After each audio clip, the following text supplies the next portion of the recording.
G'day everybody, this is the second part of a two-part video. In the first part we discussed the fundamental theorem of calculus. We talked about what a definite integral is, where the notation comes from, how we calculate it on paper.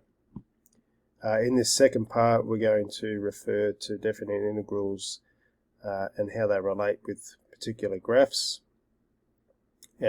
Especially we're going to look at how we use definite integrals to calculate exact areas. So just a quick recap, we covered in the first part the fundamental theorem of calculus. If we want this orange shaded area between x equals a and x equals b under the curve f of x, we're going to use a definite integral where we calculate an antiderivative and find the difference in the value of that antiderivative between x equals b and x equals a. So in this part of the lesson, I'm actually going to discuss three integrals, but they all relate to this curve f of x, where f of x is x squared over 3 minus x. Just pulled that out of the air as an example. And we're going to talk about these three definite integrals one at a time. And when we calculate them, we'll then refer to the graph and see how that relates. So here's the calculation for our first definite integral. There we can see we've got our boundary values, x equals 3, x equals 5. Here's an antiderivative. Notice we don't need to use c or any constant. We could use c or any constant, it wouldn't actually make any difference, but because it doesn't make any difference, we don't need it when we're calculating a definite integral. And here's my f of b minus f of a, and by the end of that calculation I've got 26/9. Now when we look at the graph, particularly in relation to the boundary values x equals 3 and x equals 5, I've circled those on the graph. What we've ended up with when we're talking about 26/9 is we have just found that shaded area in its exact form. That's the exact value. It's not even a very good approximation, it's actually the exact area. So calculus has given us the ability to calculate an area that actually has a curved edge. In this case, that curved edge is a parabola. You'll notice the terminology here. We would say that the area bound by the curve and the x-axis between x equals 3 and x equals 5 is exactly 26/9. So in this case, that definite integral has given us that exact area straight away. Here's our second definite integral. This time we have values x equals 0, x equals 3.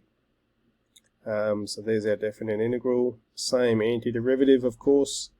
There's our boundary values, our f of b minus our f of a. And this time we get a negative value, negative 3 over 2. Let's have a look at the graph. If we think about the area bound by the curve and the x-axis, you'll see that we're talking about as a region, an area that's below the x-axis.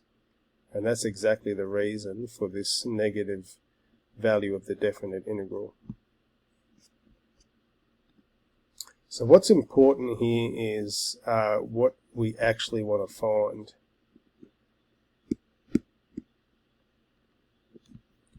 If we were looking for a definite integral, then our definite integral from x equals 0 to 3 would be negative 3 over 2. Definite integrals can be positive or negative or 0. But if we were asked for the area of the region bound by the curve and the x-axis, an area is a positive region, so we would describe that as positive 3 over 2. So for regions that are below the x-axis, if we're calculating the area of those regions, we have to manipulate the definite integral in a way that gives us a positive answer. And this is why it's important, or why it's very helpful, if we are asked to calculate the area of a region of a graph. Really important that we look at a sketch of that graph, or we look at the graph on our calculator or something like that, just to know exactly where that region is. Is it above the x-axis? Is it below the x-axis? In this case, if it's below the x-axis, there's two ways that we can manipulate the definite integral. I can add a negative coefficient to that, and so by the time I calculate the negative integral from 0 to 3 of our function, we will get positive 3 over 2. The second way of manipulating the integral is to reverse. You'll see here I've reversed the boundaries. So instead of 0 to 3, it's now from 3 to 0. So that switches around that difference. F of b minus f of a now becomes f of a minus f of b. And so we're going to get the negative of that original result, which will turn into a positive 3 over 2. So there's two ways in which we can use a definite integral to describe an exact area that is below the x-axis. So just to summarise, it's important that we look at the wording of a question in an assessment situation. So you see here, first question, calculate a definite integral from x equals 0 to 3. The answer would be negative 3 over 2. A different question might be, find the area bound by the curve and the x-axis between x equals 0 and x equals 3. And the only correct answer would be positive 3 over 2.